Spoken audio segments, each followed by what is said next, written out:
Okay. Well, first of all, obviously, thank you for allowing me to come to speak to you here today. I am Elizabeth Brophy. I am a journals publication manager at Wiley, and I'm going to be talking about supporting journal editors and developing strategy. And obviously, my focus is very specifically on journals, more specifically on social science journals, and even more specifically on political science journals. Okay? So that's the angle I'm coming at it from. That's the angle I care about. So this is what I'm going to be talking about today. I'm very quickly going to go over something I did a few years ago in relation to Altmetric. Then I'm going to talk about strategy. And then I'm going to pull out two elements of strategy that I think is important at the moment. Supporting impact, you've already heard that today. I'm sure you're going to hear that word a lot more. And engaging with open research, another term you've already kind of heard today. And then I'm going to think a bit about the future. Where do I think the future is going? So, revisiting the past, using Altmetric for reporting and strategizing for journal publishers. A couple of years ago, I wrote a blog post for Altmetric on this topic. Please go and read it. There's a link. Take a picture. Go and read it. And it kind of has, I think, it's a little bit out of date now, but it probably has some of the stuff leading up to strategy, if that makes sense. Because in that, I basically talk about how my journal editors have three questions when it comes to looking at any kind of data, but especially this. How am I doing? So informing, how is the journal doing? How are they doing? How are the other journals doing? Comparing. And what should I be doing, which could be strategizing. Now, those first two, of course, are things I'm not really going to talk about that much today, and it's that third one that I'm going to. But I just quickly wanted to mention, how I'm doing, how are they doing. Obviously, Altmetrics with a capital A, very, very easy to go and find that information out now. We've got the reports. You've already seen examples of this, obviously. And then, of course, going in, finding out what all the other journals are doing. Very, very easy. But if we're moving on to strategy, you need that data. Those two questions are what you need to start. And I'm sure everyone here has done strategy. You've done a strategy plan for whatever. I've done 15 for all my individual journals, so I've spent a lot of time doing this. And that's where you need to start. You need those two questions in order to move on to that third, in order to figure out what you want to do, what works, what doesn't, etc. And so once you've got that data, and of course, again, it's a really great way to get this data, obviously, there's the next few things you do when you're doing strategy. You identify your goals, and then you need your action points, and then you need your KPIs to follow up on that. I've picked out a few things I think that we use Altmetrics specifically to help us think about our goals. That is, of course, supporting authors and supporting the community in kind of showing and developing impact of their work, increasing social presence, and engaging with the developments in publishing, engaging with open access and larger open research.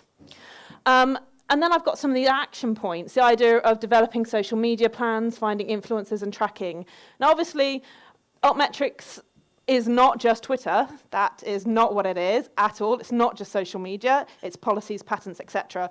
But it's also be really, really silly if we didn't acknowledge that social media has been playing such a big role in our world now. It's playing a bigger role in research. I recently did an engagement work with a whole range of researchers. Unsurprisingly, the younger the researcher, the more likely they were going to go to social media to find research, to find the stuff they were looking for. So that is a really important way of doing that.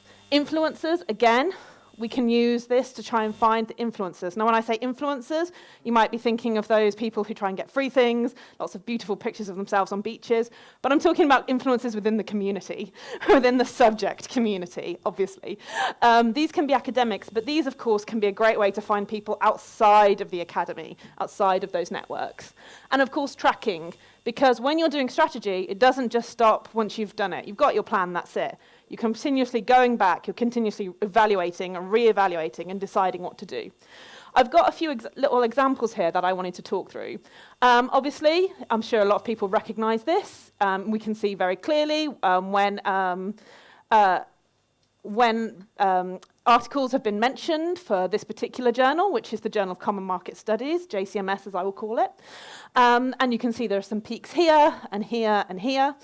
And obviously, this is exactly the kind of data that I can take away, I can look at with the journals, and use to figure out what is being mentioned, where is it being mentioned, why is it being mentioned.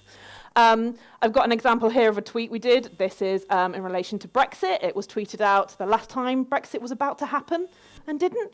To be honest, we're thinking we can just reuse all those tweets. So unsurprisingly, there was a peak. That's around here with that stuff. And then I've got another one here, which was tweeted by me. And that is an article about the European Parliament, gender equality in the European Parliament.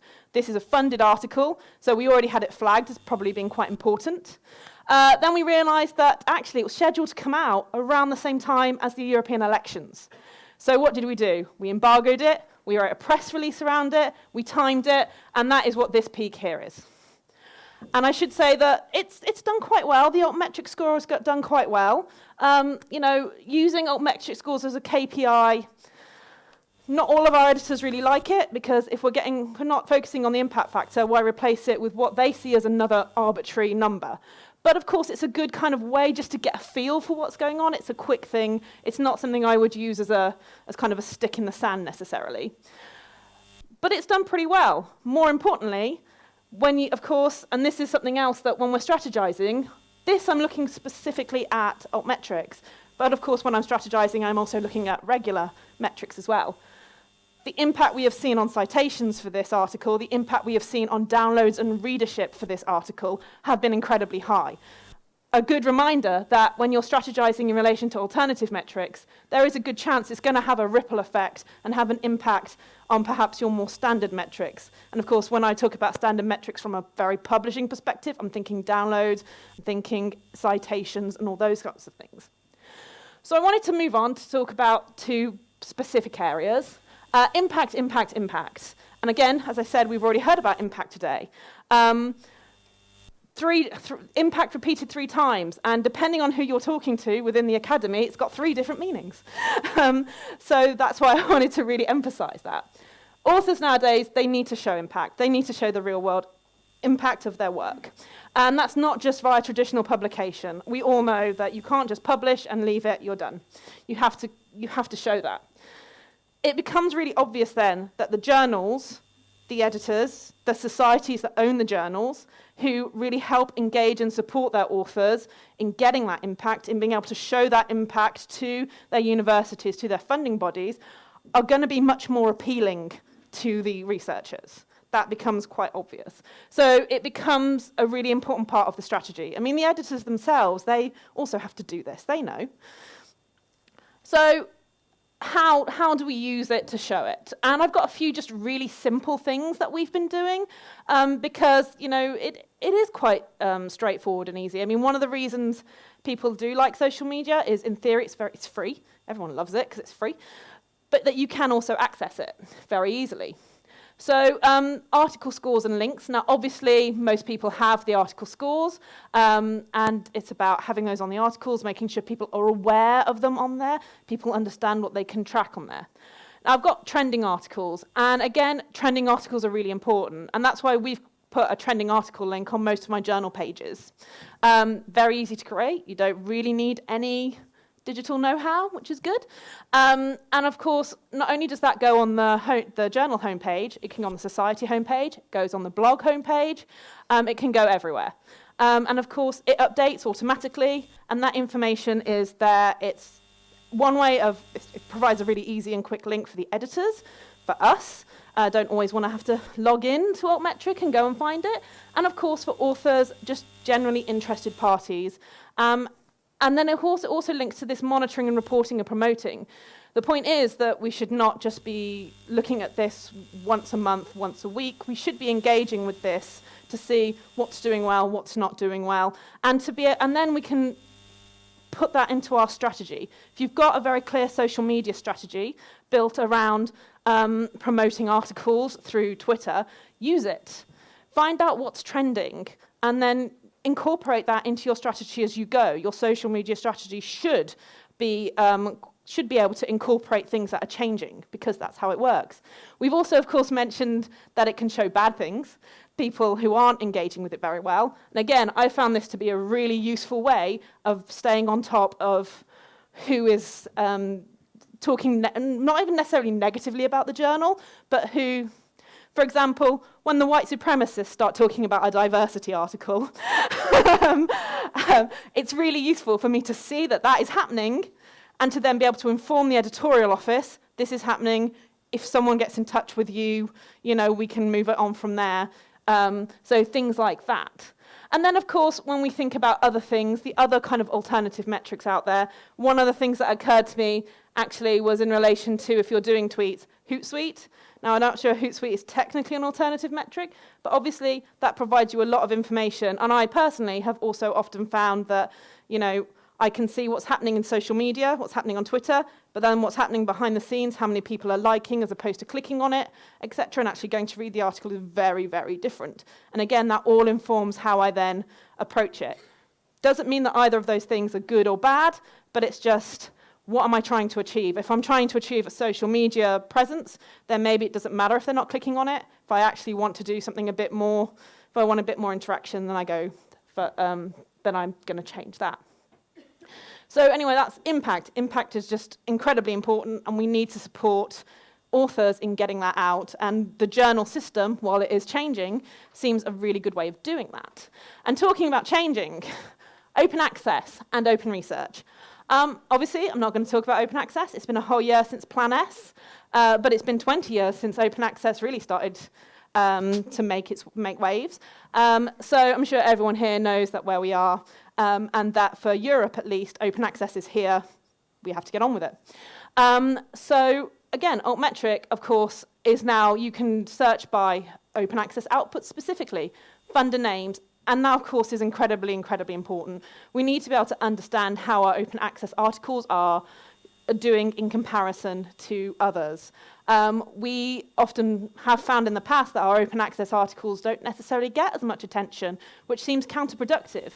And that's because a lot of people think it's open access, I don't need to do anything else about it. Doesn't matter if it's open access if no one knows it exists. So we need to follow up on that. I've also got open research, and that's because I'd say open access is actually just one spoke of this much wider range of stuff. You already heard open scholarship being mentioned. Sometimes it's called open science. I actually have a postcard of this image if anybody would like to take some with them. I don't have enough for everyone, but I do have a few. And as you can see, we've got open access, open practices, recognition, collaboration, data, and of course alternative metrics as a specific element of this is right here.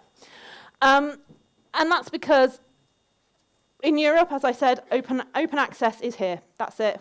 We're going that way. How that impacts the rest of the world is probably a question we need to ask ourselves and is one of the next debates. But open access is here. And I think the next step, therefore, is open research. These other elements of open research, specifically open data. And here you can already see how Altmetrics itself is already providing us ways to engage with open research. ORCID, having an ORCID ID is about making research not only easier to identify, but easier to find. Open data sets, that is, well, data sets in general, which will eventually become open data sets. That is a really important thing that we need to be able to look at. So thinking about what's next, as I said, strategies around journals are set to change as the publishing landscape changes. That is just obvious. As I said, the way we look at open access research, the subscription research, that's clearly going to become part of our how we strategize, how we think about the future, how we make sure our journals are not only publishing the best stuff, but are sustainable in this kind of future. I think also tracking all forms of research will be more important. We're not just talking about articles, we're talking about data, we're talking about peer review. We're talking about every process, every aspect of the publishing process, being able to track that from a publisher perspective, from a journal perspective. That is going to become incredibly important. All of the open research elements are going to feed into that. And then finally, I think in the immediate future, once open access is done, I think open data is going to come in. And again, if we're going to track how people use open data, alternative metrics are by far one of the more obvious ways of doing that. And I should just say that with my open access and open data, this image is a CC-BY from the University of Exeter website, so fully engaging with open access. There we go. Great, thank you very much, Elizabeth. Okay, time probably for one quick question. Any questions for Elizabeth? So if there was one thing you wanted people to take away from this, one thing that they could put into action immediately, what would it be? I guess, well, one of the things would be that there are some really easy, basic things you can do to kind of get engaged with that, to engage with alternative metrics and start getting that kind of impact feeling out there. Most of my editors are very, very interested in this. Perhaps it's because they're social science journals who, you know, have traditionally not been as well represented in traditional metrics. But I think that is one of the main things, is that there's a lot of very easy, quick wins, one would say, if one was being corporate. Thank you very much. Okay, so Good morning. I'm Rebecca Welzenbach. I'm the Research Impact Librarian at the University of Michigan Library. And the idea behind my proposal for this talk was actually not to tell you how to get beyond the sort of, oh, cool reaction, but to ask you, because as a librarian at my university, this has been my big challenge. At U of M, we've been using Altmetric Explorer in various forms for a number of years, particularly Explorer for Publishers since 2015, or maybe even ticking back into 2014, and Altmetric for Institutions, Explorer for Institutions, since 2018. We've really been kind of going at this a year at a time, maybe once 2 years at a time. We keep extending our arrangement, but it really feels like we've been sort of experimenting with this for a very long time. And as the point person for this tool, I'd really like us to have a more sort of stable, organized approach to this, a long-term plan. And to do that, I am coming at this from a very pragmatic point of view. How do I make the case that our university should keep paying for this? And to do that, I'd like to be able to show that people are really using this as part of their day-to-day vital work, not just an interesting, neat thing that they'd like to do. I don't know if you can see this image. It's basically fireworks exploding. It's a Whistler painting from the Detroit Institute of Art. And I wonder if anyone else ever feels this way when you talk to an audience about Altmetric. There's always a lot of enthusiasm in the room. People are really excited to see it. And then you go away and you're not sure if they've ever used it again or sort of what has come next. This is the kind of feedback I've gotten. When we first launched Altmetric Explorer for Institutions in February 2018, we had 2 staff from Altmetric come to our campus and do 2 days of workshops and training. Then this bolded list, I'm not going to read them all out because of time, but we did more than 12 sort of targeted training sessions. So at least once a month we were somewhere on campus talking to audiences about how to use this tool.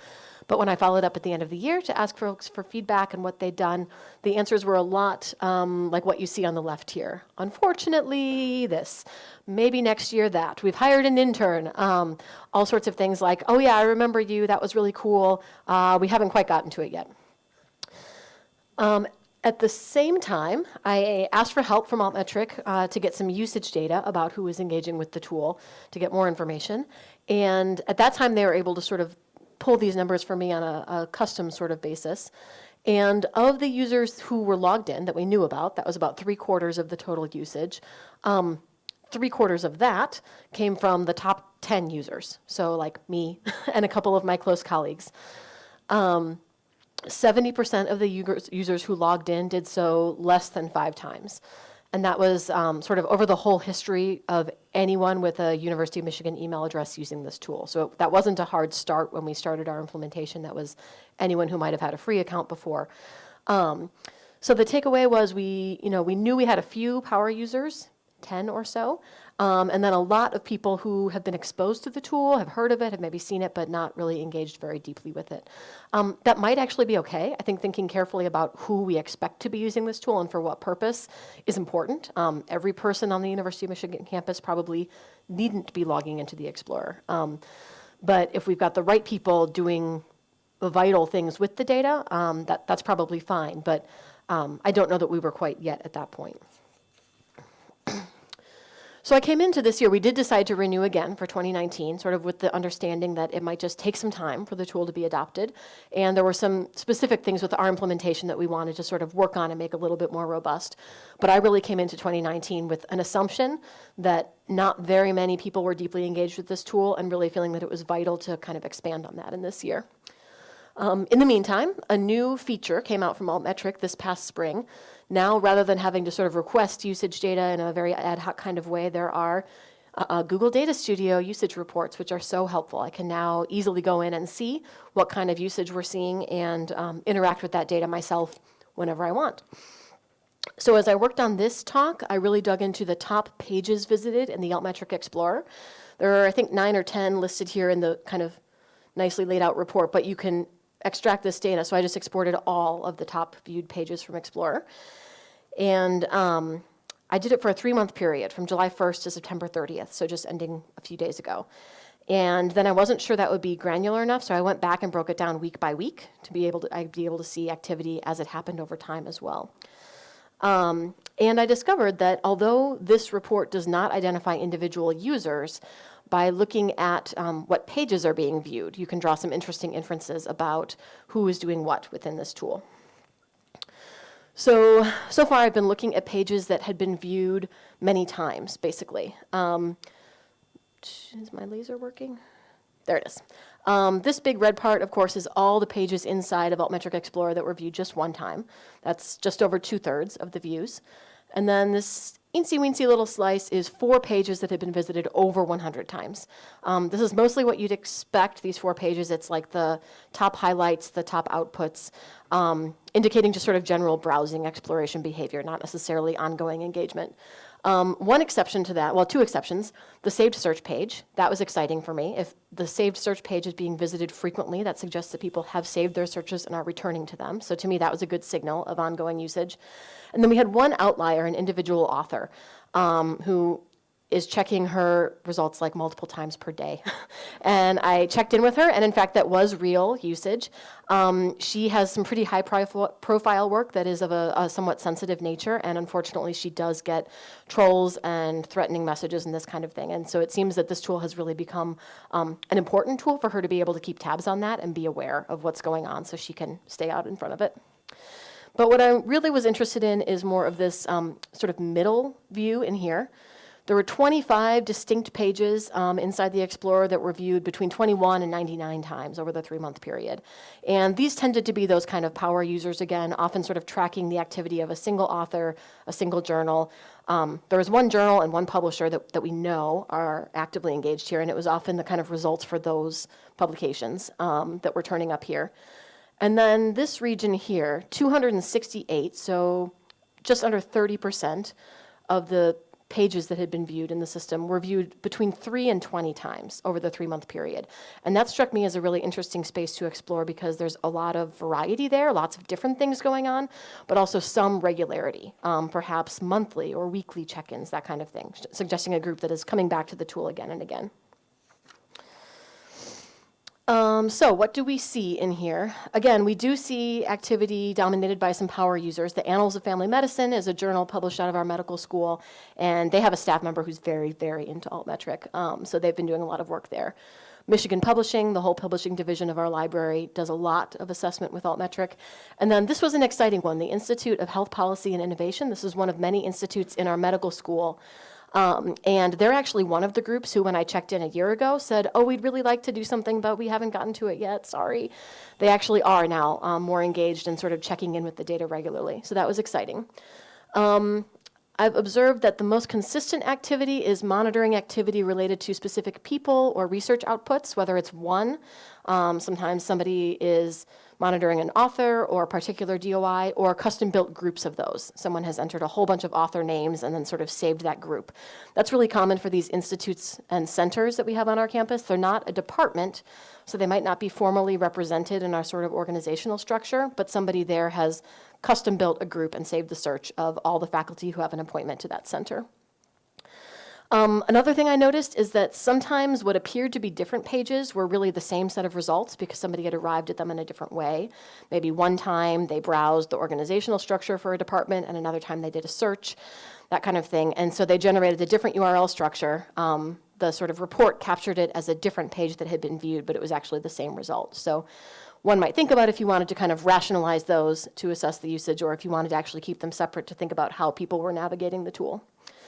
And then while we did have, lots of keyword searches and exploration by field of research, those tended to be one-offs. They were in that 641 once viewed page.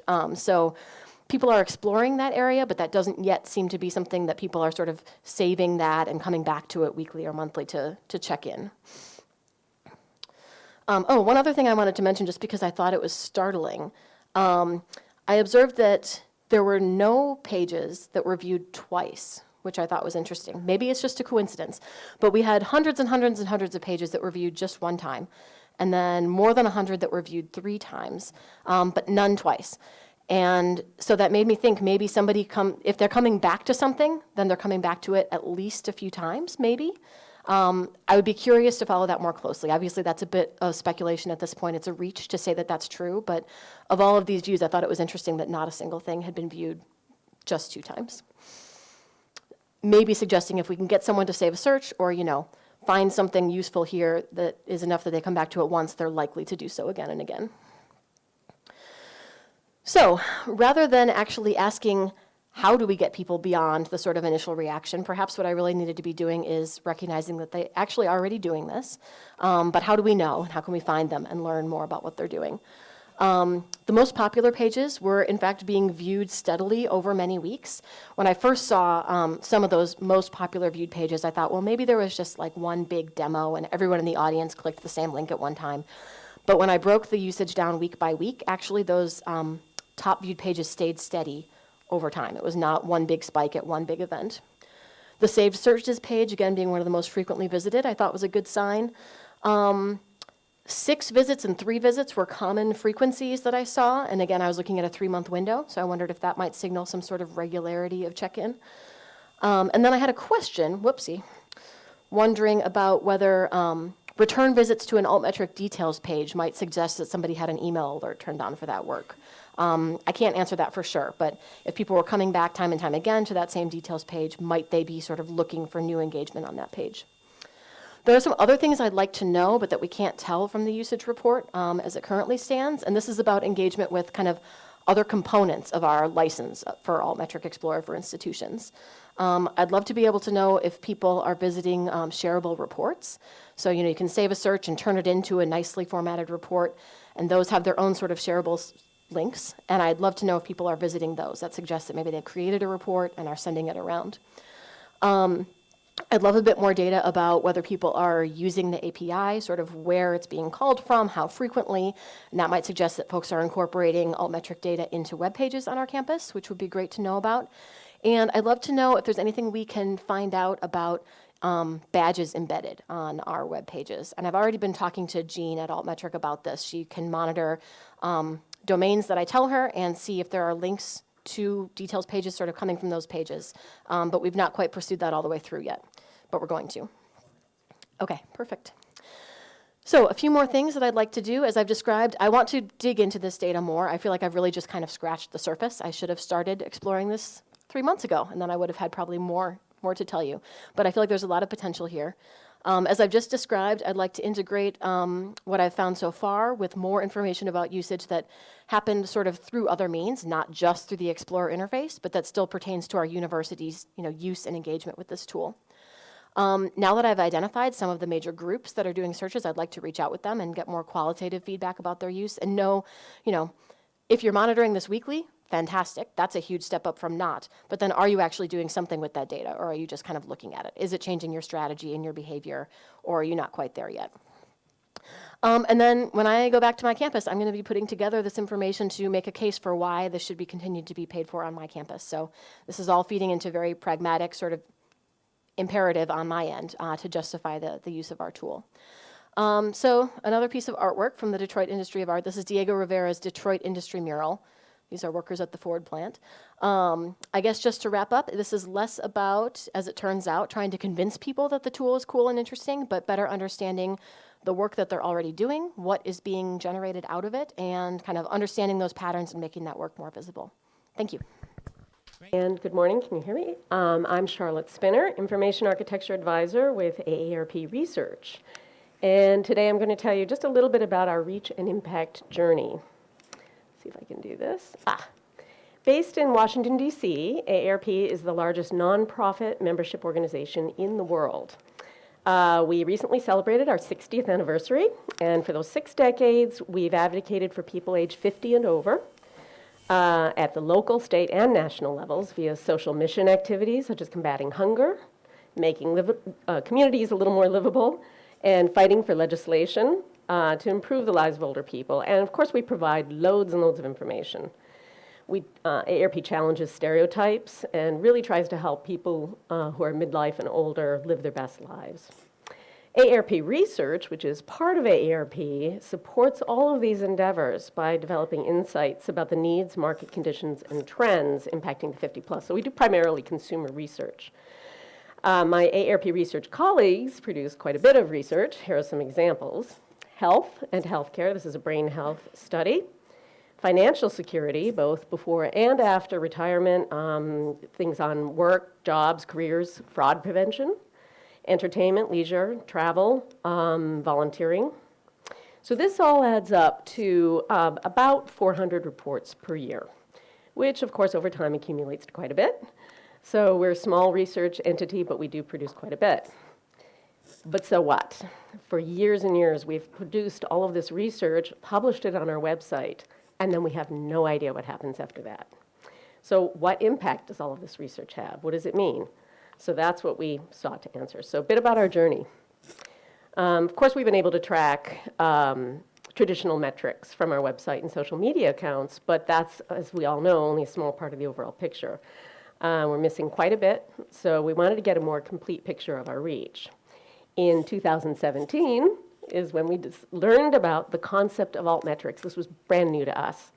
But we lobbied for this with our management, and we got the go-ahead to proceed after a few months of convincing.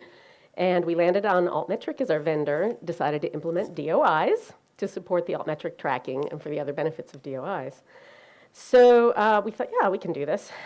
We soon learned, however, that it would be quite difficult to track our individual PDF reports, because we have a little bit of a different publishing model. We don't build a separate landing page for each one of our PDF outputs. Rather, we have, like this example with our volunteering study, we have one landing page, but it will point to a whole family of reports. So those can include additional documents, such as the questionnaire, methodology, infographics, and even our research data sets. So we wanted to know if any one of these PDFs were mentioned or shared, we wanted to know about it, but how to track those individual mentions of these individual PDFs. So each have their own DOI, but because the Altmetric architecture pulls the DOI from the landing page properties, there was no way to get the DOI from these PDFs. So we really don't fit the traditional academic publishing mold. But the good people at Altmetric worked very hard to help us, and they helped us fit our square peg into their round hole.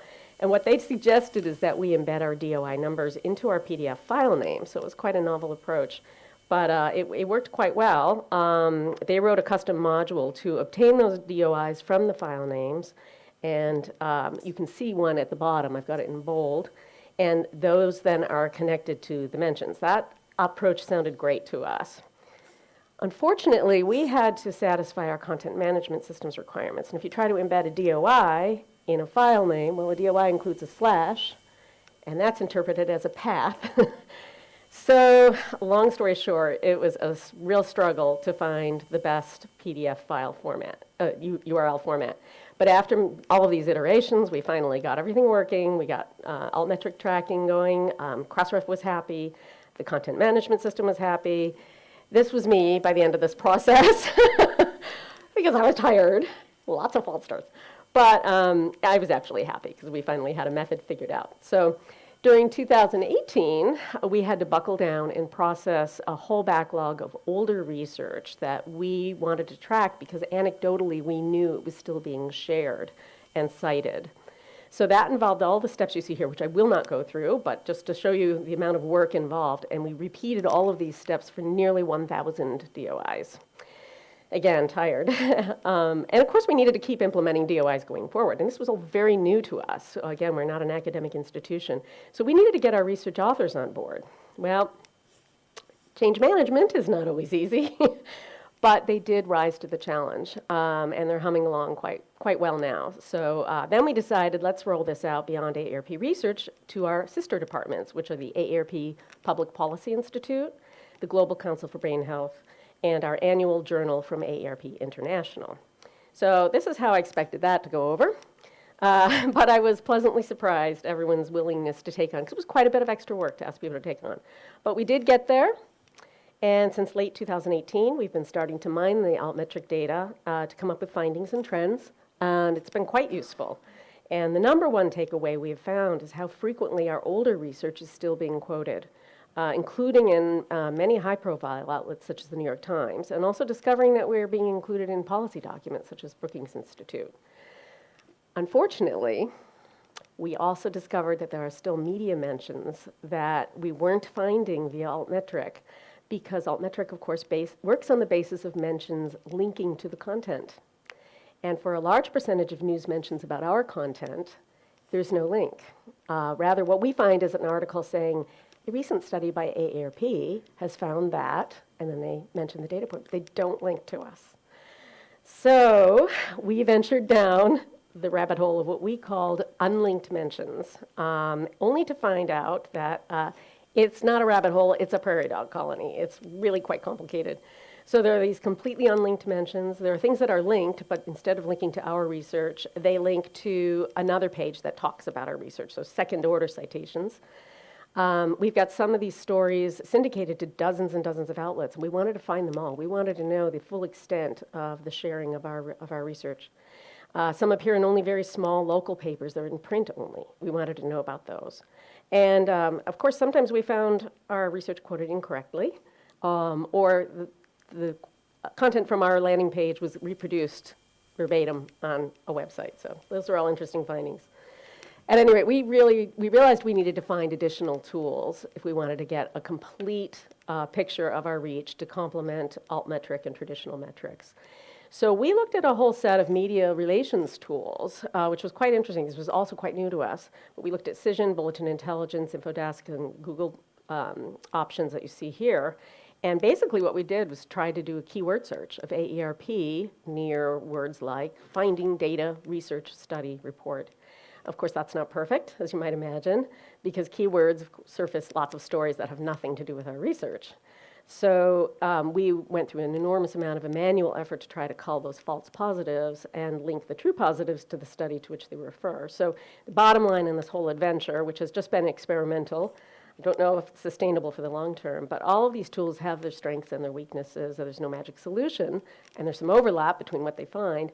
But with all of this effort, we really feel like we're starting to hit the mark now, the way we envisioned. So our next challenge was, how do we take all of this information that we've now gathered and encapsulate it and present it to AARP staff, and particularly our management and executive staff, in a digestible format, including some qualitative examples. So all of our research is available publicly, but this report that I'm about to show you is internal only. So how to pull all this together? We had access to some of the data sources via APIs, including the Altmetric API. And some that didn't have APIs, we found a way to work around that by moving data into SharePoint and using a SharePoint API to get it out. So I have a colleague who's an excellent data viz and API expert. So he used these techniques to design a dynamic impact report in a very user-friendly yet comprehensive manner. So I'll show you a few screenshots of that now. So this is, sorry? All right, thank you. This is the impact report for a study on loneliness that we conducted last year. And note, there's an expandable left nav that provides easy access to the main section. So we've got the study overview, an impact snapshot, all the outreach efforts, meaning everything we did to get this promoted, all the podcasts and web pages and news stories that we published ourselves, altmetric data, other news and media mentions, and finally web traffic. So the goal of the report is to tell our colleagues very quickly, what did we do to promote this research, and then what happened as a result. So I'll just walk through the screens here. Start at the top with the study overview, including a summary, and then a link to the landing page of that particular study that's being talking about. But returning to the impact report, let's focus on the impact snapshot. I'm sure not easy to see from the back, but I'm happy to give demos of this, live demos that show the dynamic nature of it after the poster sessions. So this gives a reader a very quick and digestible idea at a glance of how widespread the coverage was, including web traffic, earned media, altmetric attention score, and paid media with resulting engagements. And again, this is dynamic, so as more information pours in, it automatically updates.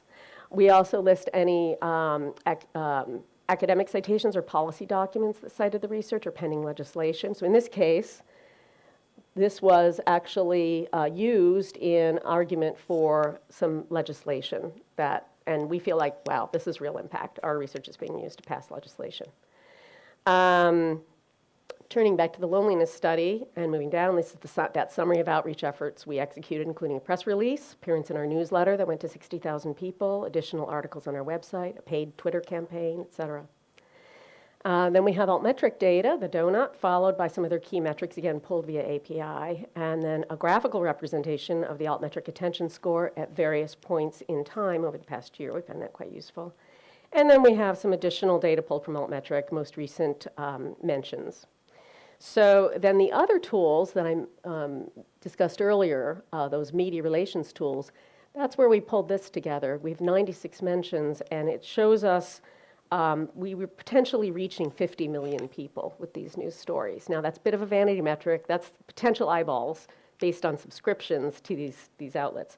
But this media relations tool tells us that is worth $66,000 in publicity value. If I show you the same for our recent age discrimination study, you've got almost $250,000 in publicity value.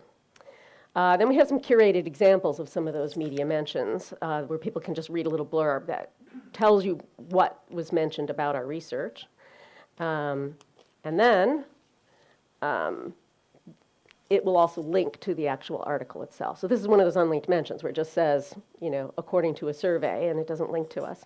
But we can get directly from our impact reports to these articles so that we can see these results easily and directly. And then lastly, we have web traffic. So we've got page views, visitors, unique visitors, and this is showing page view referrers. So as you might imagine, this impact report's been very well received at AARP. It's a one-stop shop to understand the efforts we've made and the resulting reach and impact. So next up, we plan to try to work on some benchmarking, do some comparisons over time, before and after media campaigns, between similar studies with organizations in the same space, do all these kinds of comparisons, and using the altmetric data in particular can help us do that. We want to do some reputation analysis, influencer assessment, landscape assessment, and lastly, we're looking for some partnership opportunities, and we feel like we'll be able to make some connections with people through these efforts. So I'm hoping that I can come back in a year or so and report on these efforts next. So, thank you. Great, thank you very much, Charlotte. Definitely worth the slides for all those cute pictures of animals in there. So any quick questions for Charlotte then? Lots of really good detail in there and nitty-gritty of file names with DOIs in and so on, so really useful. Any questions for Charlotte? Hans.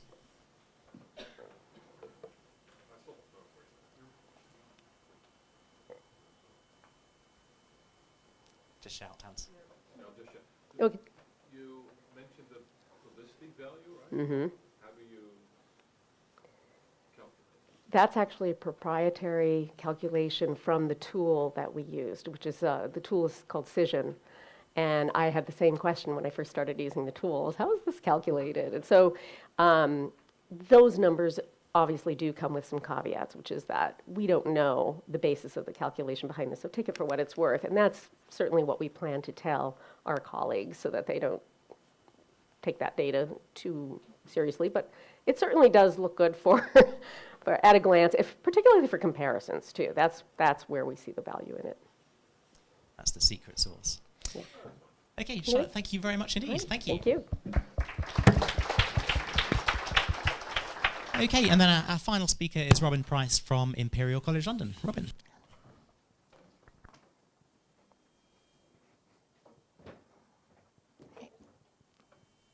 Hello. Yeah. Hi, so I'm Robyn from Imperial College London, where I work in the library in a bibliometrics role. And I'm just going to discuss with you some of the work that I've done over the last 6 months in introducing alternative metrics to two groups within the university, that's doctoral students and postdoctoral staff. So at the start of planning this work, there were barriers that I thought I probably would encounter in trying to really access both of these two groups. So these were barriers based on previous experiences and the experiences from other research-facing parts of the library team. So specifically for doctoral students, the primary way that the library supports doctoral students is through assisting them with the writing of their theses and then the depositing of their theses into the institutional repository. And whilst that there is a good relationship between the library and doctoral students, I was concerned that that is really what doctoral students would see the library as really only being able to provide them with support on, and possibly that they wouldn't associate coming to the library with the kind of advice that I hope to provide for them with alternative metrics education. And then for postdoctoral staff, so obviously the nature of postdoctoral work at lots of institutions is kind of fixed-term contracts, a sort of sometimes an inability to, when you're working in that time frame, to become engaged with the services that the library offer.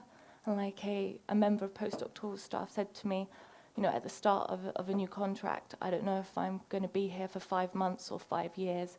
They don't have that, maybe that motivational opportunity to become embedded with what the library is offering. And that for both of these groups, but I think especially postdoctoral staff, that they're very, very busy groups within the university. And that had been sort of reflected when we were looking at the kind of attendance generally for research-facing events held from the library, that there was sort of low attendance, low engagement from these two groups. So for the doctoral students, we're really thinking about what is the focus of their time at the college, and that obviously is the writing of their thesis, and that then once defended is uploaded to our institutional repository, but that likely the thesis as it exists, that exact version that sits in the institutional repository, it won't either immediately or at all, that exact version, go on for any kind of other type of publication, journal publication. So that is what it could be called an unpublished thesis. Yeah, some doctoral students that I had encountered had these kind of questions that you see here on the screen, questions about being able to produce, if they wanted to, stats on the visibility of their work, on the readership of their theses, and really especially concerns regarding, if their thesis isn't cited, how can they use that to demonstrate impact if that's what they're being asked to do so.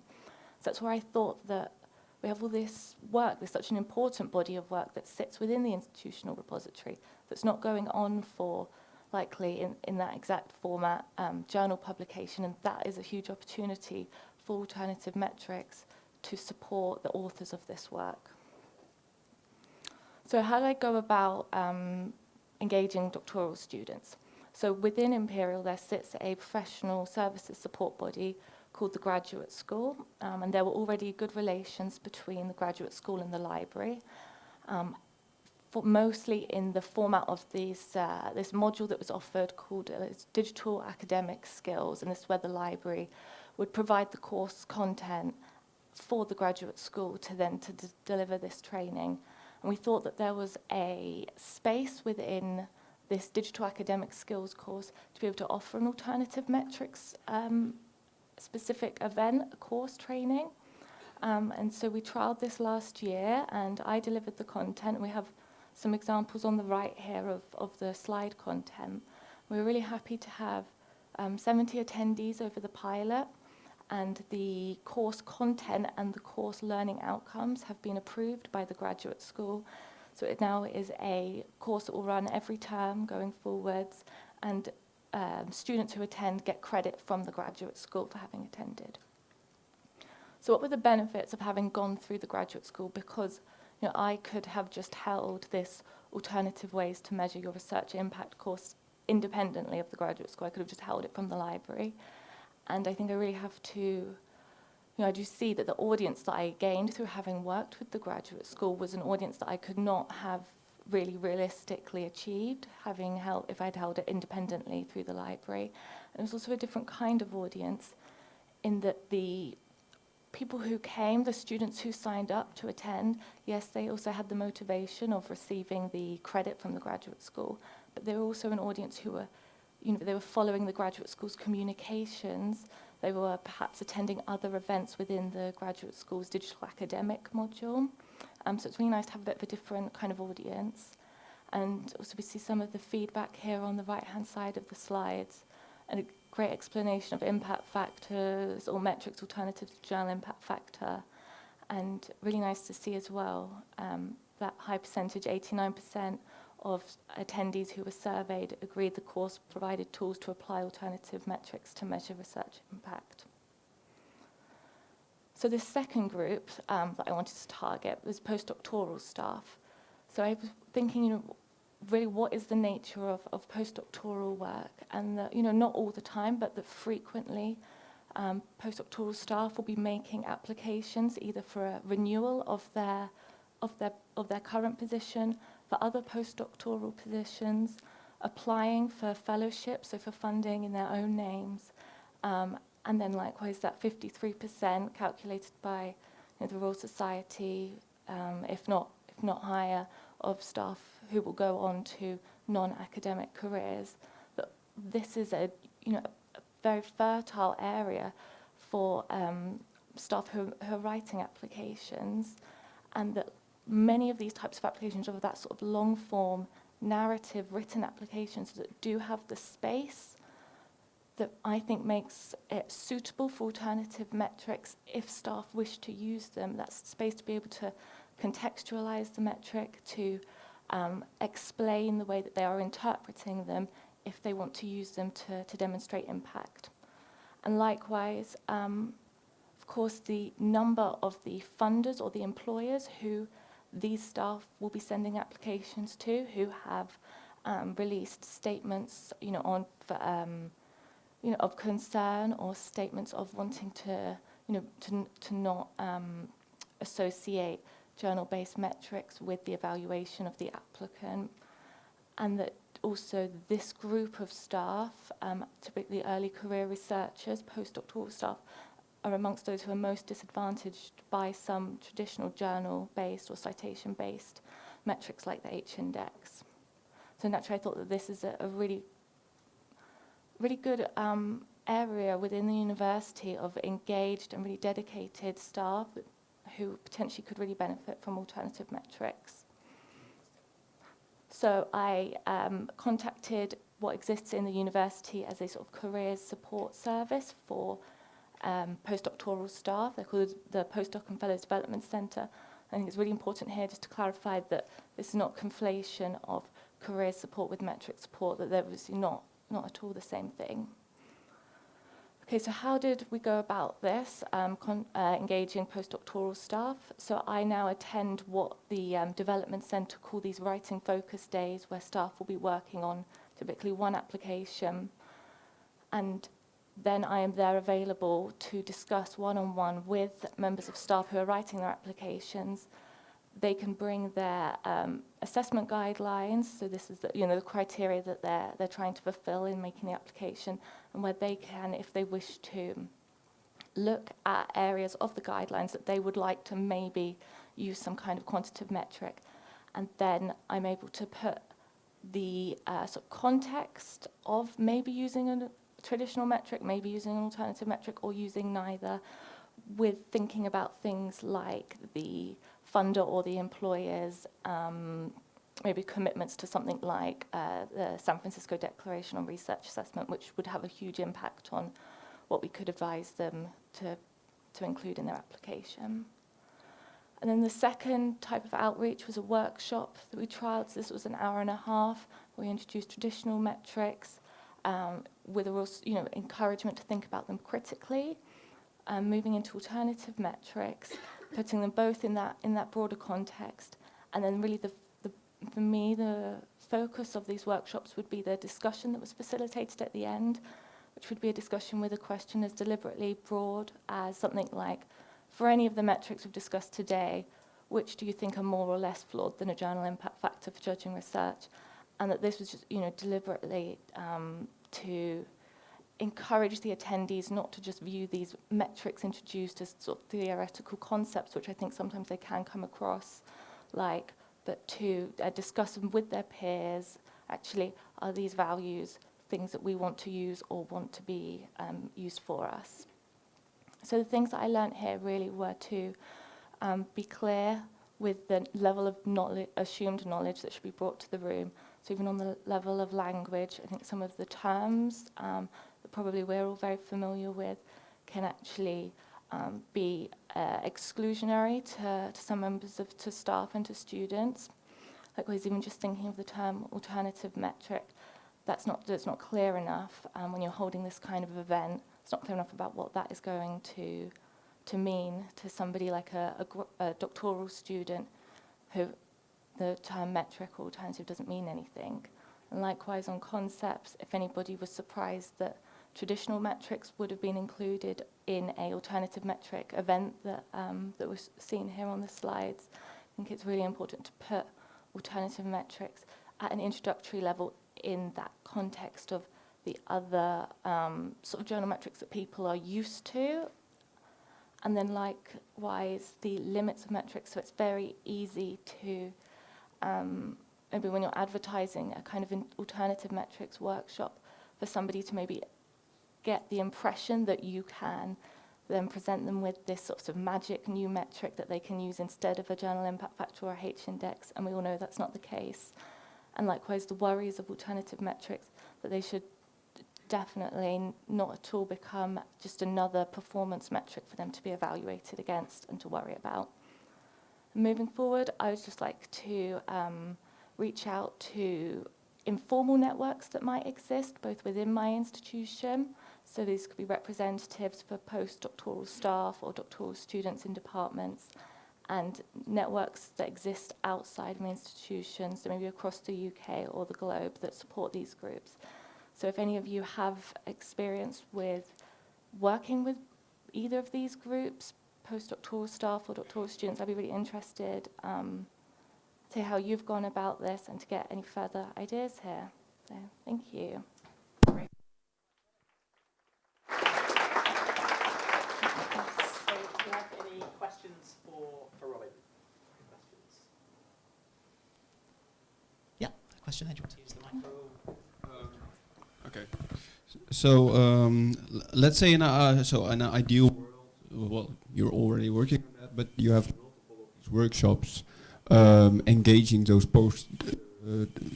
your target group. Yeah. What would be the next step? So, yeah, you said the next step, informal network. But what would be a next workshop you would work on in, for example, Altmetrics?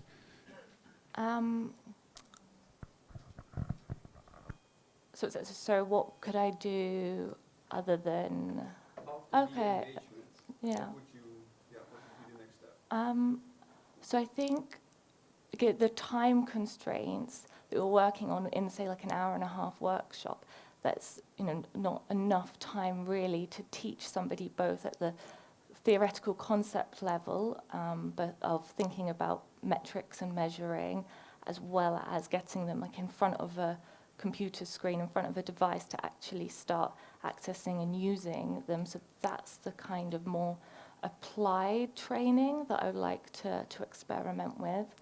And that could maybe be follow-ups to people who have attended that introductory level course. Great. Thank you very much, Robyn. Thank you.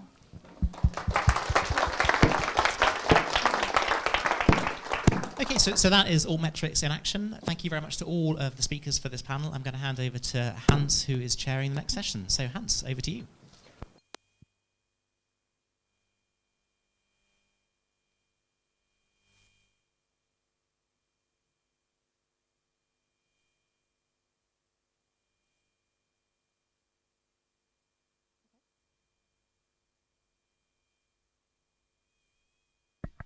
I'd like to have the speakers all up if they're available to come over. So also the people from Virginia Tech, and also Dave, who's going to be a speaker in this session. So just as an introduction to this session, the researcher view, which is a nice follow-up, I think, on this previous session on Altmetrics in action.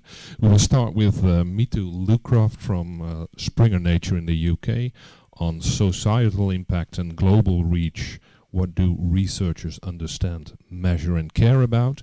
Followed by Virginia Tech representative talking about the faculty perceptions on research impact metrics and a whole lot of other things I'm not going to read out loud right now.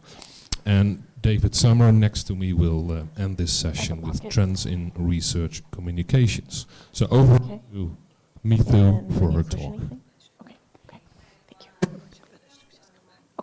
Outreach and open research, woo, that's noisy, at Springer Nature. So my team look after a lot of open research products and services, but I also have a broader brand and thought leadership remit, which gives me lots of time for playing with interesting data, both from the business and talking to researchers. So I'm going to be sharing some data that we've collected recently on societal impact, what researchers understand, and the broader sustainable development goals. Is my microphone really loud, or is it just loud to me? Just me? Okay, I'll carry on then. So what are the UN Sustainable Development Goals? In 2015, 193 countries signed up to the UN's 2030 Agenda for Sustainable Development, and there are 17 related SDGs. So these goals are very much about collaborative action. It's about promoting prosperity, but also about protecting the planet. So the goals have the power to end poverty, fight inequality, and stop climate change. So for researchers working on any of the areas that relate to these 17 goals, reach beyond academia isn't just desirable, it's essential. So the Springer Nature SDG program is very much about how do we connect researchers who are tackling some of these global grand challenges with practitioners who can build on the insights. So how are researchers ensuring that they reach and penetrate the right communities, and how are they measuring their impact is something that's very important to us. So we wanted to understand researcher attitudes and behaviours when it comes to societal impact in the SDGs. We ran an online survey earlier this year from June to July and wanted to attract active researchers. So we ruled out anyone who hadn't published anything within the last 5 years, and we had more than 9,000 responses once we'd filtered those other responses out. I'm going to say now we are still in the thick of analysing what we've found here, so I'm going to give you a very top-level snapshot of the results, but what we do have is a broadly representative global sample in terms of the researcher population. We've got a good mix in terms of representations by discipline and a good mix of career stages. We'll be releasing all of the raw data and a report on Figshare later this year. So it's not going to be surprising, based on some of the talks you've heard this morning, that what researchers are most trying to achieve is that their paper reaches their peers. That's not going to be novel to anyone in the room. And it matches in terms of intended audience. So we also asked, who are you trying to target with your research? And 83% of respondents said that they want to reach other researchers in their subject area. But what you can also see here is that 2/3 of global authors say that it's important to them that the research has impact beyond academia, and we gave them the ref definition of what societal impact is here to try and make sure that people really understood what we were asking. There's always going to be some who may not have understood exactly what that is, but we did provide that definition. For the groups who are particularly interested in societal impact, we did see some patterns by discipline. So social scientists and medical researchers in particular showed that they were more likely to be aiming for some kind of societal impact. And then when we looked at the groups that these two disciplines were trying to reach, you could really see some patterns appear. So that relates both to their subject area, but also to the SDG that their work was closely related to. So for medical researchers, for example, broader audiences that they were trying to reach were practitioners, patients, the general public. But for engineers, for example, there was a broader focus on commercial business and industry. There were also more variations by career stage and region than I'm going to focus on here, but they will be focused on in the final report. So we wanted to know, how do respondents actually go after achieving societal impact? And respondents reported a wide variety of activities. In the round, they were doing 3 to 4 activities that are listed here. But the most popular was presenting at a conference. And the rationale here, and for the second result, so social networks like ResearchGate, were that they could reach more people in their target audience than otherwise by other channels. And that's what we saw in the open comments, like the one here. So for the specific conference that they were attending and the topic that they wanted to get across, they were looking to reach the practitioner and government agency researchers at that event. Now, this one for me is the most interesting thing in the data that we've found so far. So we also asked which of the different methods that you were applying was the most effective in achieving societal impact. And here we see the difference between what's most popular, so conferences, looking at the previous slide, to which has had the greatest effect in increasing societal impact. And open access comes out quite clearly as the winner with 20% of responses compared to conferences which achieved 10%. So this suggests whilst a large number of respondents are attending conferences in the goal of achieving societal impact, for those who've published open access, they're actually seeing that effect in reality. And that really is echoed in the comments, the free text comments that we've found, and it was very much about increasing access and discoverability, and that was referenced by 33% of their primary goal for saying open access was most effective. 17% also highlight the fact that it's free in particular.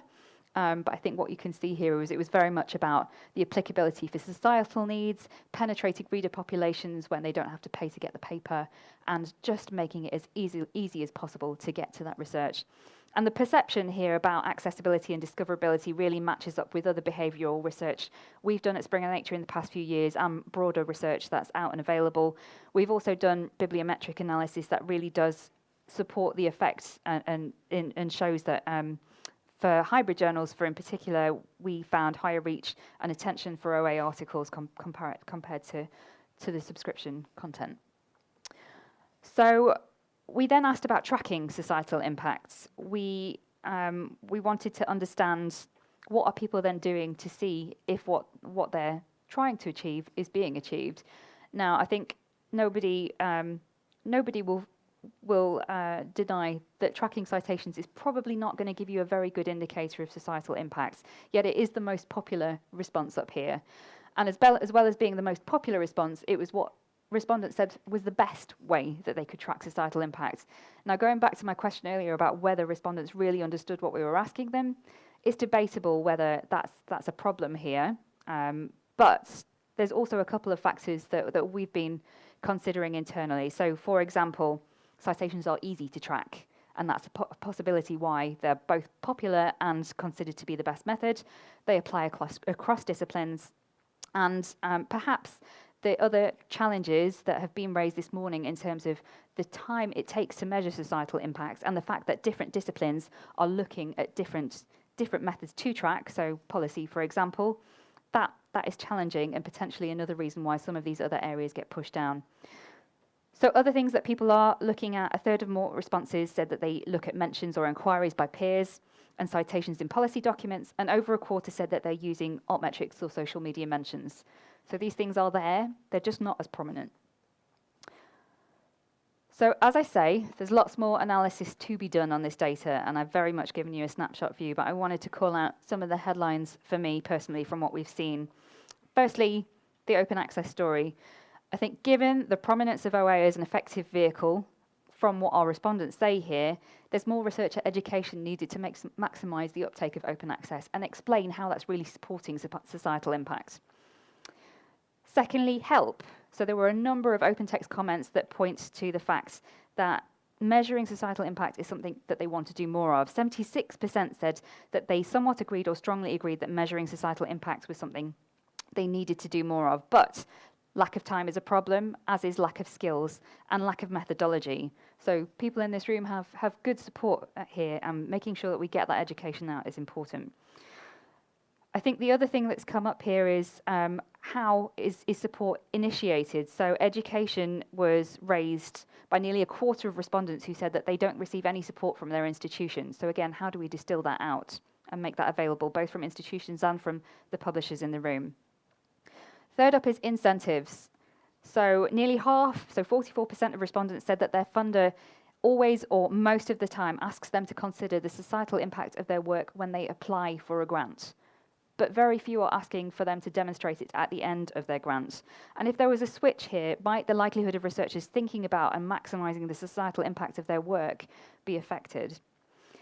However, I'm going to flag there is a note of caution, and this is my final point here, because should there be more emphasis on societal impact, there are many researchers who feel that actually that shouldn't be the case. 34% commented that societal impact doesn't apply to all types of research, so a balance needs to be struck here.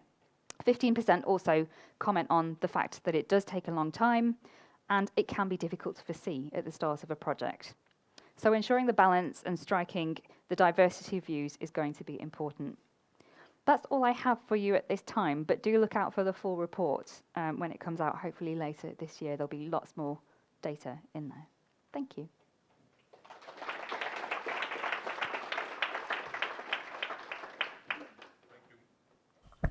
Thank you, Mitu, for this great presentation. Are there any questions right now? I think we are staying nicely within time already. We lost some time in the other session, but any question right now, or you want to, yeah? I'll give you the microphone.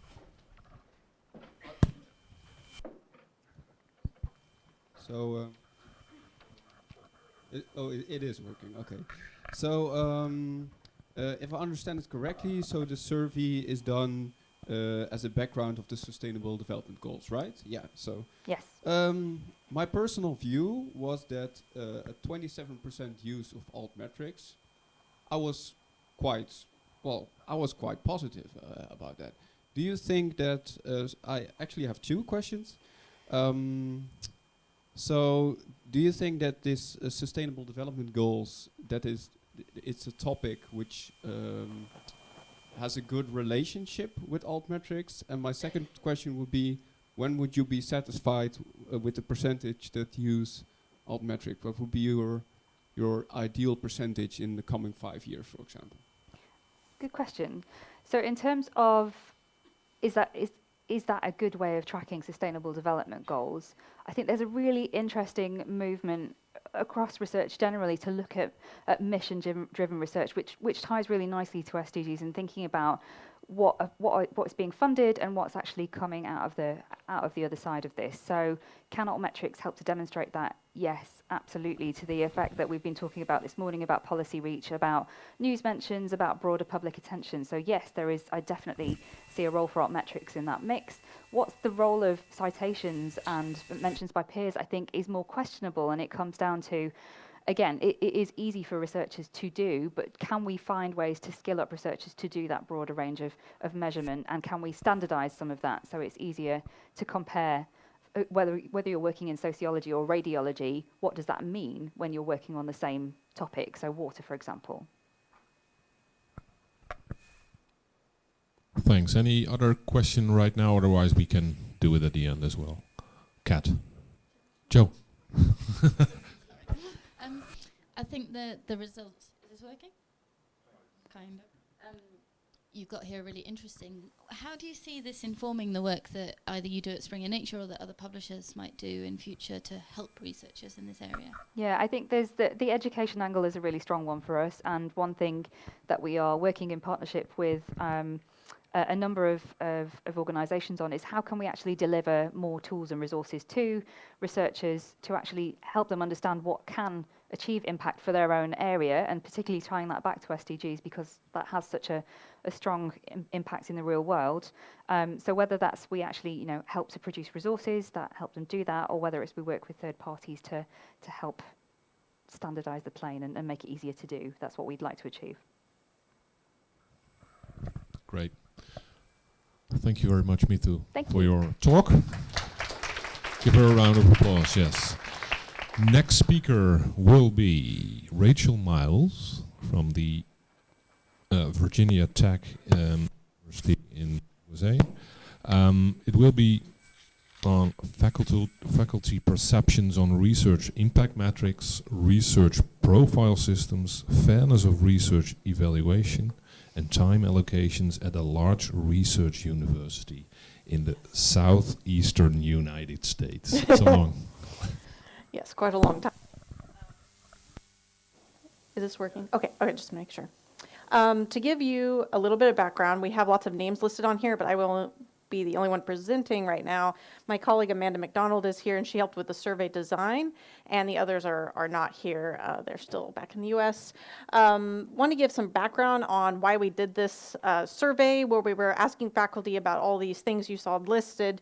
And this was basically a committee that was formed by Faculty Senate, so that FSRAC, it stands for Faculty Senate Research Assessment Committee. It was formed in this year, in January. And we wanted to explore the concerns around the evaluation of faculty research and as well as salary concerns. So each representation, we had a representation slot filled for each college or top level.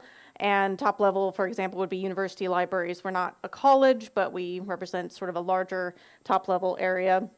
And we wanted to assess faculty perceptions on research assessment and their salaries. Then it was presented given to the whole report was given to the Faculty Senate President, and then he presented the outcomes to the Board of Visitors, which is basically the state governing board for the university. Okay, in a broader context, we wanted to look at how we can apply what we found in the survey to responsible research assessment initiatives, which you probably are all familiar with these. And we are also looking at institution-specific policies that are listed on the Bibliomagician blog, if you are also familiar with that resource. So demographics, very quickly. You can see the appendix for all demographics and numbers listed. I wanted to make sure that those were available to everybody. So we did have around 500 respondents, which represented about 10% of all full-time faculty, and which is pretty high. And I think part of the reason might have been because we also that we advertised that it was also about salary, and people want to get on and complain or whatever they want to do. So about 20% of all tenured and tenure track faculty responded, which is also quite high. And I want to mention that this was probably because if you have official responsibilities, unofficial or official responsibilities with research in terms of your job, then you could complete the survey. And if you did not, then you were basically had to exit the survey. So I think this did, kind of cancel out a lot of faculty that don't necessarily, such as adjunct, who don't necessarily have these type of responsibilities. Okay, so like I said, majority are tenured or tenure track compared to the rest of faculty. Largest percentage came from what we call CLOS, so the College of Liberal Arts and Human Sciences. And again, this was kind of an interesting response rate, and I think this is kind of called the survey participation bias. We have sort of lots of complaints from this type of college, from these type of people in this discipline field. And this is largely because we think, anyway, that they are being evaluated in more of a STEM methodology type of way, and they don't like it. And people get on surveys and they like to complain, as you probably know.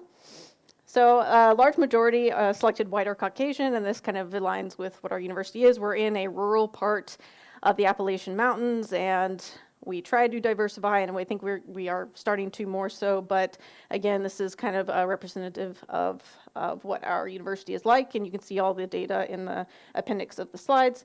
Gender demographics are mostly representative there, so still mostly a little bit more male than female. So first, we did ask them about the type of research outputs they are producing. So we have a pretty diverse selection of research outputs since we are a state university.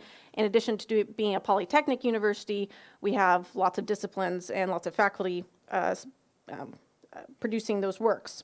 So this shows the percentage of respondents that produce, is in the top blue line there, and then the bottom, or the orange, is what they plan to produce. So the only other one that's a little bit different is the plan to produce is the patents one, and I think this kind of aligns with our own university goals, and that we're trying to have more innovation and more collaboration with industry and so forth, so this wasn't too surprising considering that.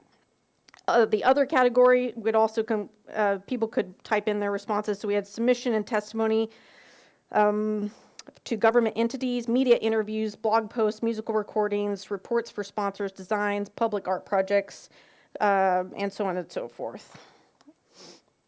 Next, we asked about profile systems, and by far the most used, and I'm sorry, that's very, very small. We put percentages on these graphs because we wanted to be able to compare them in some of our other survey data, but the actual numbers are listed in the in the appendix.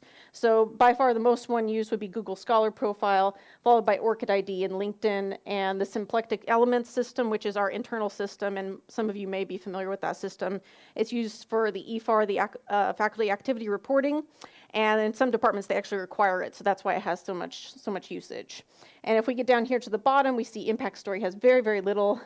And I don't think that the Altmetric Explorer is listed because that's not technically a profile system, but we'll get to that.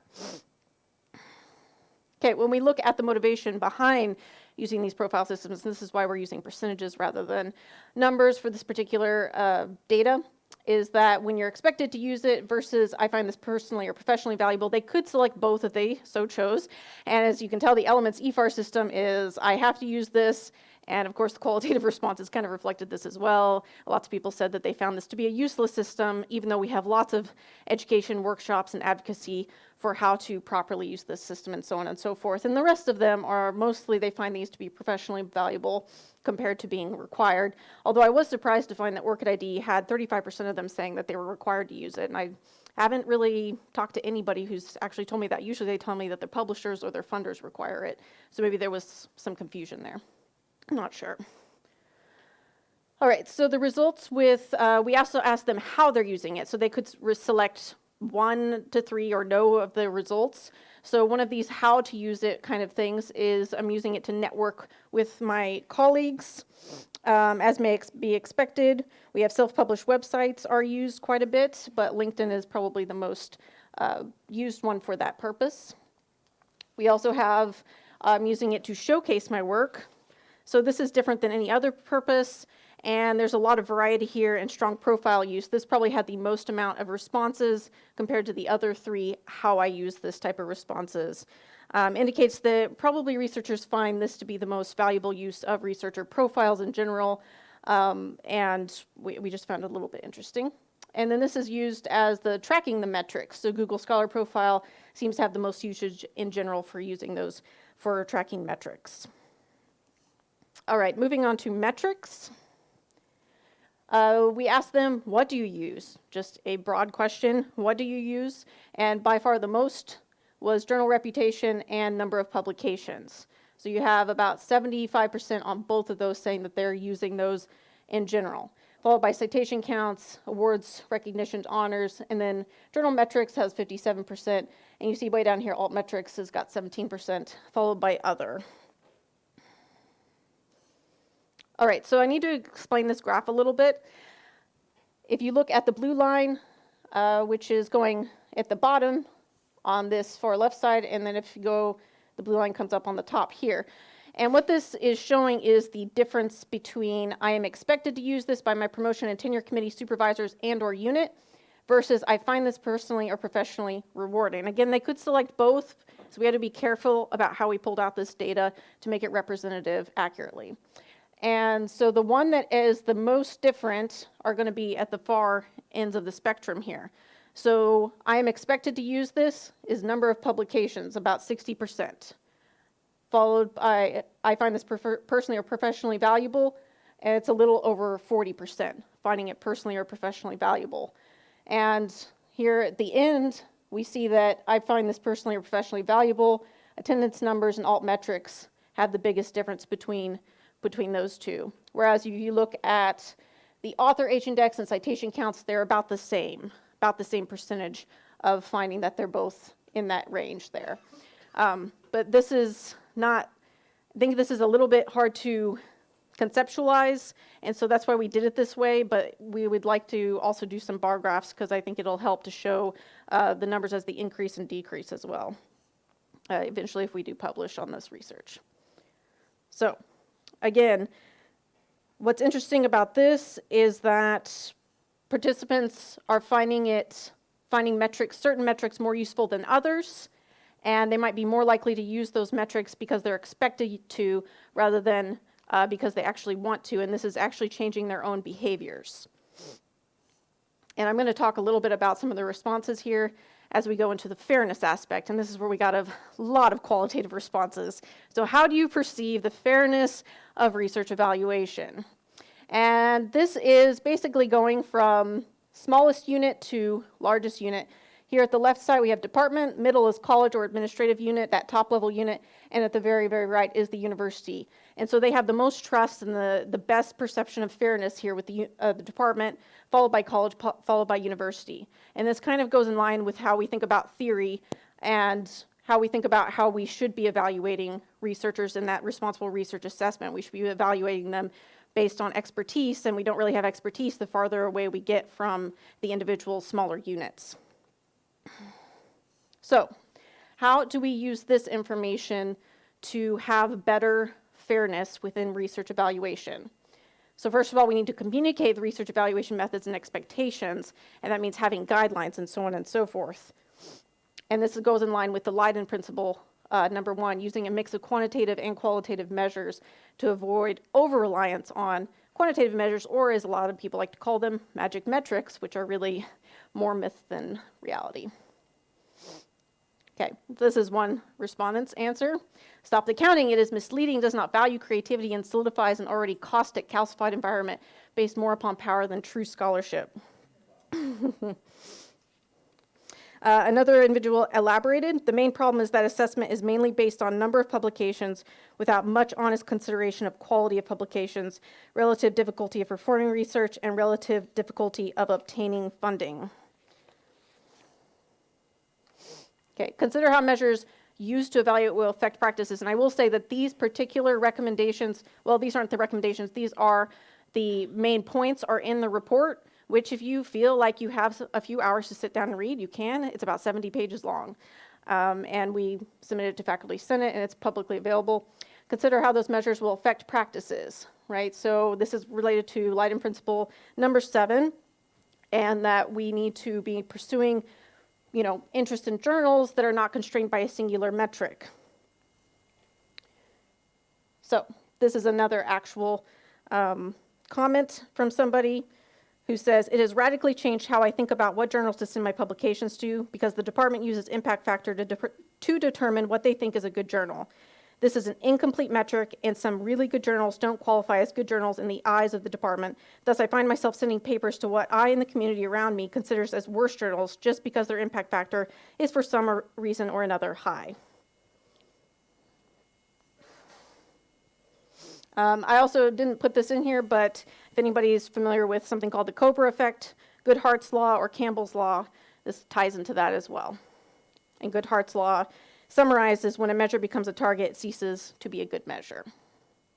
Okay. So the third, and there's 4 of them, using measures relevant to each type of work. So as you're probably familiar, books and monographs tend to be differently published, they have different work, and they should be measured differently. Extension reports, which we are a land-grant university, so we have a lot of faculty producing these extension reports, which are then mainly read by the public and digested by the public, and we see impact on the public, but they're harder to measure. They currently do not have DOIs. We hope to eventually get there, maybe with handles, but this is a frustration with our faculty who we have this problem where we have to only measure things by citations and other traditional measures. Okay, 1 minute, okay. So that's another person's comment here. Respect disciplinary differences. I think this is all familiar to everybody. Avoiding STEM-based research evaluation methods based when you're doing disciplinary research in other disciplines. And I'm going to go through this. With time allocations, we can tell here that based on the job description compared to the reported actual, people are working way more than what they're assigned. This is the averages here, and service seems to be the worst. It's also affecting mental health. There's been a lot of studies on this, and we've also seen a couple of suicides, I believe in the UK, related to constraints on time, too much burden on them, as well as looking at a singular metric such as grant dollars for that, too much pressure. So our biggest recommendations here is that we are looking at developing a department-level, university-wide, inclusive, responsible research assessment, statement of principles, or policy to support diverse research production. We are looking at minimizing university and college imposition on assessment, as you could tell from the results of the survey. And we want to provide resources to reduce teaching, service, and administrative expectations. They are too high right now, especially at our university. We're also looking at possibly creating positions to consider faculty research liaison positions. We have some departmental recommendations as well, and we can only expect they'll take them so seriously, but we hope that they do. We need them to review research assessment documents, if any. We found that many don't even have any documentation at all, which means that they don't know what to expect and they just submit their FAR and hope for the best, basically. Minimize or eliminate overly burdensome or unrealistic expectations for large grants.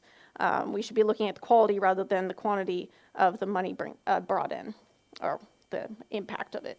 Judge different research outputs differently, obviously. Opt out of the EFAR where it's overly burdensome, and obviously promote and continue expanding our education on responsible research assessment practices. And finally, these are our next steps. It's already been presented at the Board of Visitors meeting. They're taking this more seriously, I believe, we hope. We're looking at having another working committee in order to form a new policy, but also to get more integrated into faculty and so on and so forth. This is not related to the actual result of the report, but there is another initiative going on that is looking at faculty workload overload, basically. We're also looking at providing more training and consultations and expanding that. And we're going to do another project reviewing research assessment tools, preparing another follow-up survey. So this just looked at faculty. We're going to look at all researchers in our next follow-up survey. That includes staff and students. And we have some limitations, sorry. I think I'm almost done here, but this is looking really, we are analyzing and reporting on all the university. So we do have college level reports within the report itself, but this is, has that limitation of being specific to the university and averages and so on and so forth. And we need to look at this more nationwide as well. So thank you. Again, you can look at the appendix for any more data for that. Great. Thank you very much, Hans. Hello again. So I'm David Sommer. I'm the co-founder and chief product officer at Kudos. And for those of you that aren't familiar with us, we're a platform for managing research communications to maximize engagement and accelerate impact. We started out about 6 years ago with a service to help increase readership of publications, and we've got about 300,000 researchers using the platform currently. In 2016, there was a peer-reviewed study that showed that articles for which Kudos had been used had 23% higher growth in readership. So since then, what we've done is we've taken that successful framework and expanded it to help people plan, manage, and report on communications, engagement, and activities throughout the project lifecycle.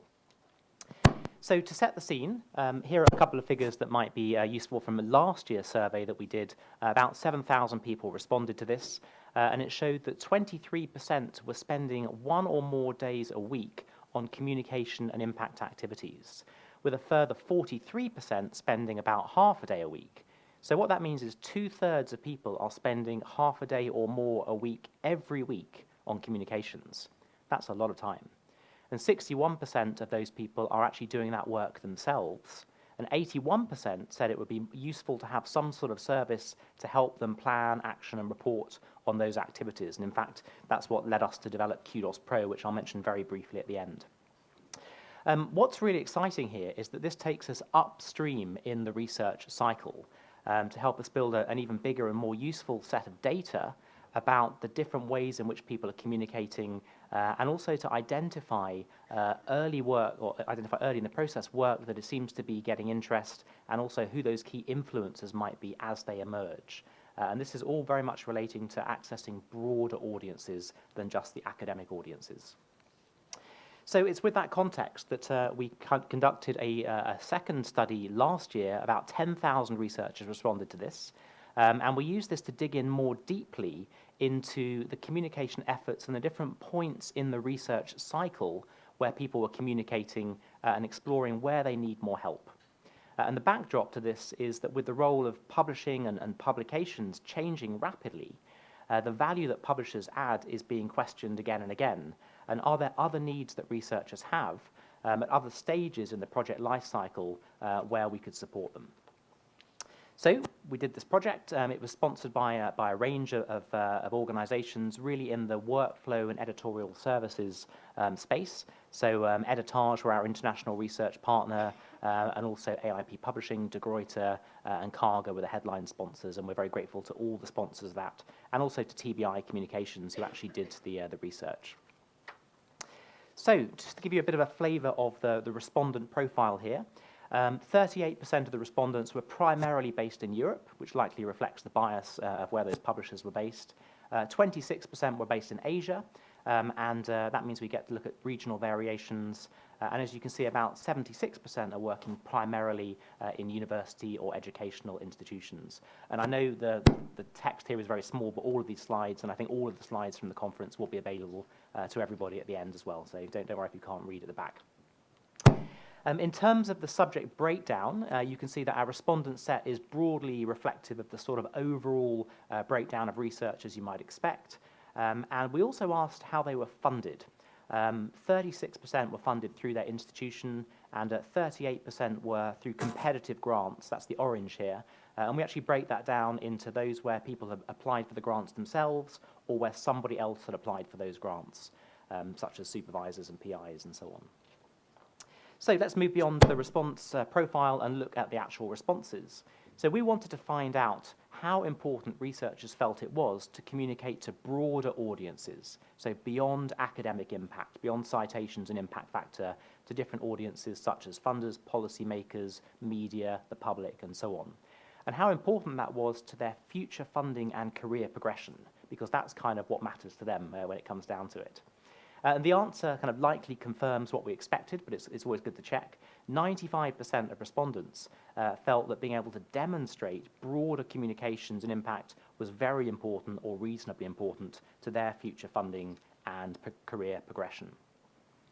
We also let them answer sort of free text questions and comment on this, and oh boy, did they do that. We're still going through the 2,000 free text comments we got on this. So what was really interesting there is the spectrum, the range of motivations that we got there. So it was very personal and idealistic, so people saying it's important to show that my research is having a social impact, right through to the extremely prosaic and concise chair renewal requires it. It's down to that. And I think the comment in green here is particularly interesting for us. If research ends with publication, then this severely impedes its reach. And that's both a problem in terms of it not being a particularly positive endorsement of publications, but it's also an opportunity in that there's a strong appetite for increasing reach and therefore a likely demand for new ways in which they can be helped. And the fact that 95% felt that broader communication impacts were really important to their future funding and career progression probably is linked to the fact that 64% of researchers felt that funding expectations or funder expectations were changing in terms of the way they communicate their work. And we ran a session at the European Association of Research Managers and Administrators annual meeting, and only half of the people there said that institutions had increased the communication support for researchers. And in a separate part of that workshop, about half of them said that the level of support for communication research at their institution was below average or poor. And that's not a particularly scientific analysis, but I think it does tally with what we're seeing, which is that institutions often are struggling to keep up with the growth of level of support that researchers need around communication, engagement, and impact. So as well as funder expectations changing, researchers are also personally motivated to communicate more widely. So we asked them, there are many reasons why you might choose to communicate your work in different ways. How important are each of the following?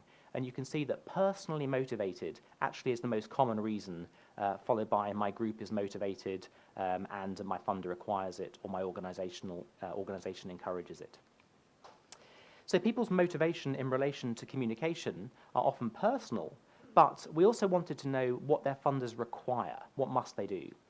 40% said we must provide a dissemination plan in order to win the grant, with 39% having requirements around knowledge exchange, knowledge transfer, and 39% about reaching a wider audience. And then 33% had requirements about open access and 30% on sharing of data. And what's interesting here is the separation between the top three and the next few here. So in the dialogue so far, publishers have been very focused on open access and data sharing, but actually funders' focus seems to be moving on to other aspects of communication. So it may be an early indicator of opportunities there to support researchers around knowledge transfer and communication. So of course, with the name of this project being Upstream, it's not only about the formats in which researchers communicate, it's also about understanding the time in the process at which they're planning to undertake those communications. And I'm perhaps not surprised, as I should be, but the biggest group of respondents indicated that they're putting their communication plans together during rather than before the project. But perhaps what's most interesting today is the point at which people actually undertake that communication around their work. So from a publisher perspective, what might catch the eye here is 25% of respondents are undertaking communications around their work at the end of the project, and 18% are continuing to communicate after the project. So obviously both of these points align with the points that they're likely to be in the publishing workflow at the time they're communicating. So again, there's opportunities to connect and support them here. So a couple of conclusions from all of this. So here are my sort of top 5 takeaways for you. 95% of respondents said that demonstrating broader impacts from communication was important to their future funding and their own personal career progression. And this is partly driven, we think, by the fact that funder expectations are changing. So 64% felt they were changing, and 94% felt they should be personally responsible for ensuring they connect with wider audiences. Communication now tops the list of funder requirements ahead of OA and data sharing and open science, an indicator perhaps of where the puck is going to, and institutions acknowledge, at least anecdotally, that they're struggling to keep up with this. And 42% of respondents are undertaking broader communications at the same time that they're in publishing workflow, so there's an opportunity there to help them. And finally, 67% of researchers said that they have specific budget available to support them in communications. So that's the sort of conclusions from that quite large piece of research. Just sort of stepping back a little bit from that, I want to talk a bit about how we might actually help them fill that gap, because there's a missing link. What does it take to get people from research to impact? And we know from what we've learned over the last 6 years and through the recent research we've done that organizations need to reach and engage audiences beyond academia. And we know that there's a gap between what researchers are expected to achieve here in terms of broader impact and the skills and the tools that they have available to help them actually get there. So how do you fill that gap between research and impact? How do you ensure that the research is found, understood, and applied by those target audiences, both within academia and outside academia? So at Kudos, as part of this, we've been doing some work on summarizing these steps into a model that we call research mobilization. So research mobilization breaks down into the 4 main activities: reaching the audiences that can best benefit from your work, engaging with those audiences with things like feedback loops, co-designing research with stakeholders, changing behavior, so that changing attitudes, changing awareness, processes, changing policy, and so on, and then critically amplifying that change, for example, going from local to national to international impact. And the idea is that following these steps is a more proactive way to ensure that you target audiences, discover, connect with, understand, and then apply and advocate your work. And all of those are conditions required for that work to have impact. So that is research mobilization. That's what's led us to develop what we call Kudos Pro, which is a service that enables researchers to create those communication plans, specify which audiences they want to address, build profile pages for that, and then report that back to funders. We're getting some really interesting early adopters and traction with this. So if anyone would like a little demo of this, I'm happy to do that during the next couple of days. It's not a product demo here, so I won't say any more about that now. But there's a lot of excitement about that, I think, generally. My last slide, I want to mention a new research project that we're doing for next year, Bridging the Divide. So Bridging the Divide follows on from the Upstream project. And this is very much about how we bridge that divide between people that are consuming the research and people that are co-creating it. So we'll be looking at what are the non-academic partners that are becoming more involved in that process, the role that institutions and funders are taking there, where there are budgets available, and opportunities to better support communication of that research. So there's lots of opportunities there either to sponsor it, to be involved, to have your researchers participate in the survey or even shape the questions that you'd like to ask. So if you'd like any more information about bridging the divide, then let me know over the next couple of days. Thank you very much indeed.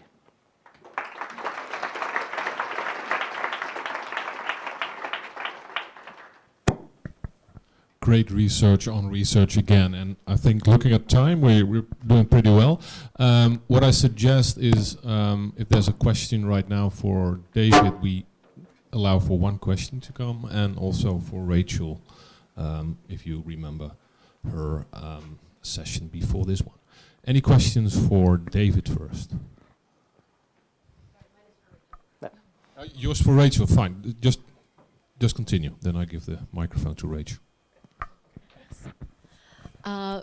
Rachel, thank you for a really interesting project on faculty attitudes to how they're being evaluated. I wondered if you did any comparison between researchers' sort of understanding or assumptions about expectations versus what's actually codified in the guidelines, you know, in terms of saying it must be this particular journal or this impact factor, and they're frustrated with that reasonably, but is that true? Are those requirements true? The requirements within the guidelines, you mean?